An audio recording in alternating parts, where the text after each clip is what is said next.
Our today topic is the fluctuations and the uncertainty relations. As you know, the total number operator capital N is defined as summation over k and summation over alpha and k alpha, where nk alpha is the individual occupation number operator and it is defined by summation over k summation over alpha e dagger k alpha e k alpha. In quantum mechanics, the observables corresponding to the non-commutable operators cannot be simultaneously determined. In the present case, in which we are studying about the some peculiarities that arises in quantum nature of radiation field. If the number of photons is approximately fixed, there must be uncertainties in the field strength. Such a fluctuation behavior is expected even for the vacuum state. To check this explicitly, let us take the electric field operator capital E, that is defined by minus 1 over C del A divided del A over del T. Although the vacuum expectation value of electric field null vanishes. Now the mean square fluctuation of the electric field can be readily shown to be infinite, that is null E dot E null minus null E null square equals to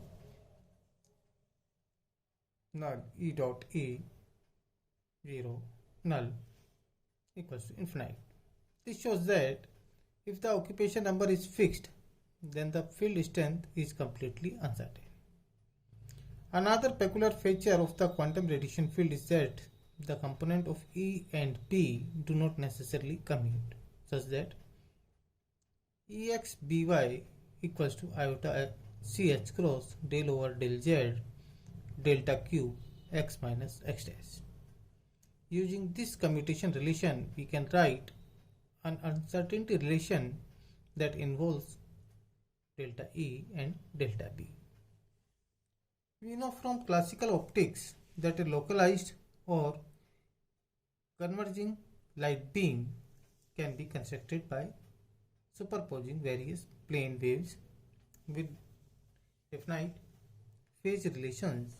For this reason, we wish to consider the phase operator phi k alpha associated with the given k alpha. Then we can write a k alpha equals to exponential iota phi k alpha minus omega t square root of n k alpha, and similarly a dagger k alpha equals to exponential minus iota phi k alpha minus omega t square root of n k alpha, where the operator square root n k alpha satisfies the property the square of square root of n k alpha is n k alpha. Now the quantized radiation field can be written as A equals to 1 over square root of V summation over k and summation over alpha C square root of h cross by twice omega epsilon alpha exponential iota k x minus omega t plus phi k alpha square root of n k alpha plus square root of n k alpha multiplied by epsilon alpha exponential minus iota kx minus omega t plus phi k alpha. The commutation relation for A and A dagger can now be written as exponential iota phi and exponential minus iota phi minus n equals to 1, or we can say exponential iota phi n minus n exponential iota phi equals to exponential iota phi. This led to a new uncertainty relation for the corresponding observable delta n dot delta phi greater than equivalent to 1. That is, if the phase difference of two plane waves component is given precisely, then we cannot tell the occupation number associated with each of the wave component. The above uncertainty relation can be converted in more familiar form for the light beam. Since the momentum more familiar form for the light beam, since the momentum uncertainty is of the order of delta n dot h cross k, whenever there are definite phase relation among individual plane wave components. For simplicity, let us consider a one-dimensional wave train confined to a region whose characteristics dimension is delta x. We expect that the phase of a typical plane wave component must be known qualitatively to an accuracy of kx delta x. If the localization is possible, the uncertainty relation 7 delta n dot delta phi greater than or equivalent to 1, then convert delta px dot delta x greater than or equivalent to h cross.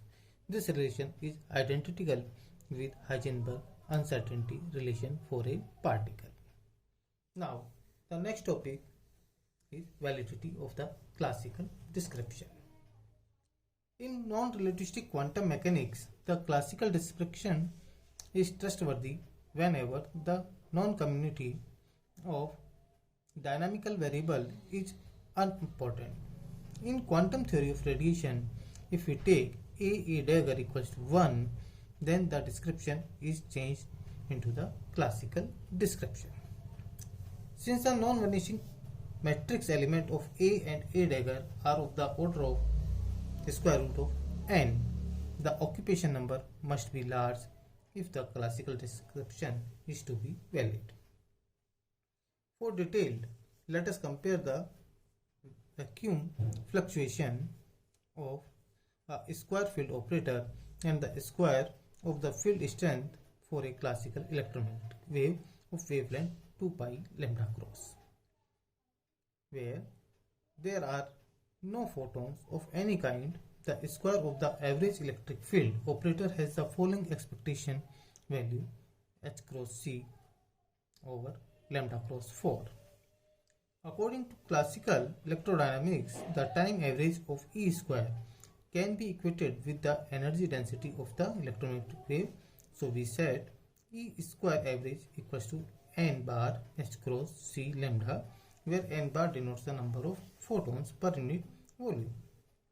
Now, for the validity of classical description, purely quantum effect must be completely negligible in comparison to equation number 2. That is, n bar is very greater than 1 over lambda cross cube. In other words, the description of physical phenomena based on classical electrodynamics and reliable when the number of photons per unit volume lambda cross cube is much greater than 1. The classical limit of the quantum theory of radiation is achieved when the number of photons becomes so large that the occupation number may be regarded as a continuous variable. Thank you.